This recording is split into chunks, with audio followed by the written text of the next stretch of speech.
Republican presidential race, Donald Trump has taken the lead in Iowa. CBS poll shows Trump has reached 30% lead in the early voting state of Iowa. And a new poll released Sunday on CBS's Face the Nation, Julia, said that Senator Ted Cruz has 21% of the Iowa votes. Do you think these trends will continue? I'm very curious to see if they are, but I can see how this happened. I spent a couple of days in Iowa chasing down all of the candidates, and most of them spoke except for Donald Trump. However, when I talked to all the fairgoers, Donald Trump was all they could talk about. And a couple people did mention Ted Cruz, but all you heard about was Donald Trump, and all he did was fly around the fair a couple times in his helicopter versus the rest who spoke. So it's a very strong presence for him in Iowa, and I can see why he's ranking #1 right now. Whether or not that'll keep up, I'm very excited to see. Yeah, it certainly is interesting, isn't it? Now, obviously, Ben Carson, his numbers have taken a real nosedive. What do you attribute this to?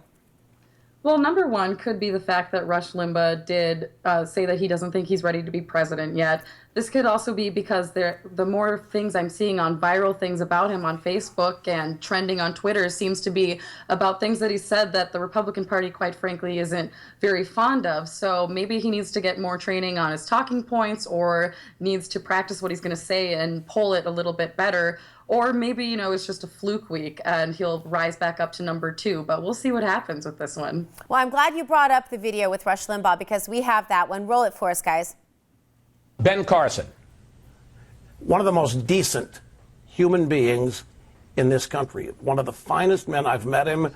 The things that he's done, places he's come from, he's just one of the most decent human beings that I've ever met. And I cringe when I see that they are trying to destroy him. Yeah. Okay, next name.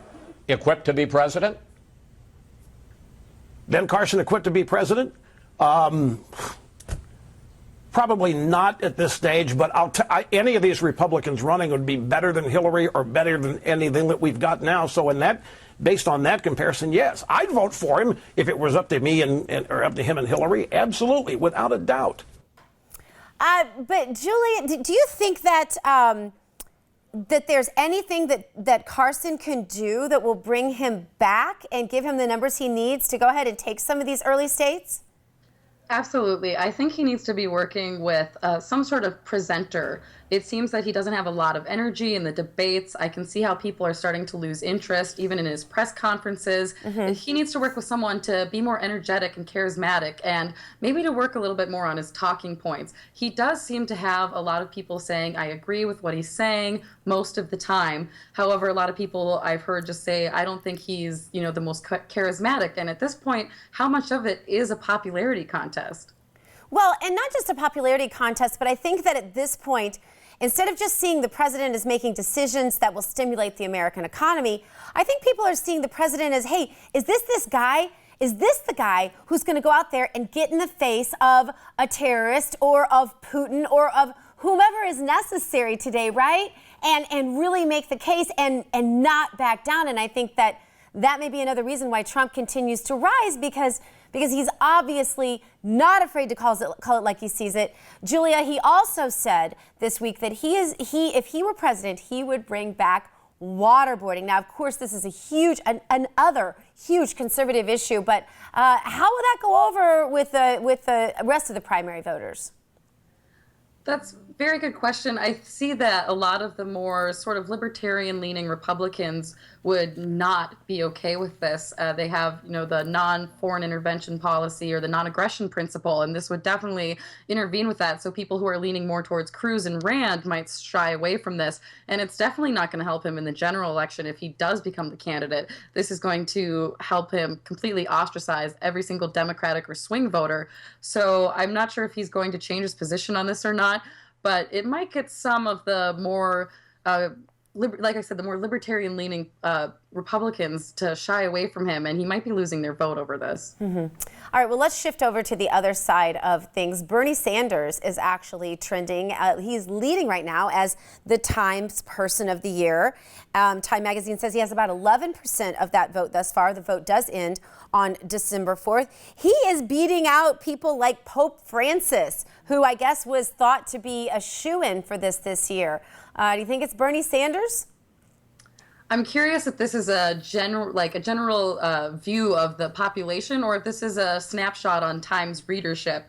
Bernie Sanders, probably since you've updated, I checked it about an hour ago, he was ranking almost at 13%, putting him about 4 times higher than the most leading candidate and the Pope Francis, which is absolutely phenomenal to me.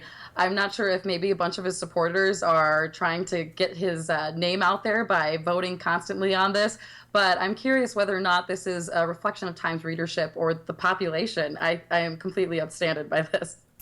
All right, and going back to Trump for just a moment, we obviously had the little kerfuffle where someone from Black Lives Matter decided to protest a Trump event, and some Trump people roughed him up a little. And instead of responding with the typical presidential apology or something else, Julia, Trump said he should have been roughed up. What do you make of this?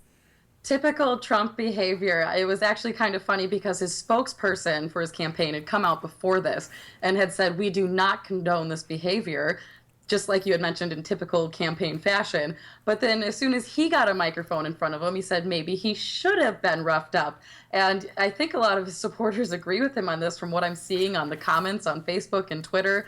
However, this is definitely going to anger the other side quite a bit. So I'm interested to see if Black Lives Matter makes a big deal out of this and continues to crash his campaign stops or not. But they might be a little bit more wary after this. All right. Well, we appreciate you being with us. Julia Erynn, anchor and reporter for Alpha News, and at Julia Erynn on Twitter. Thanks for being with us. All right, we're going to come back in a moment. We have Catherine Smith-Torres, private investigator and former police chief, going to talk to us about the D.C. police chief telling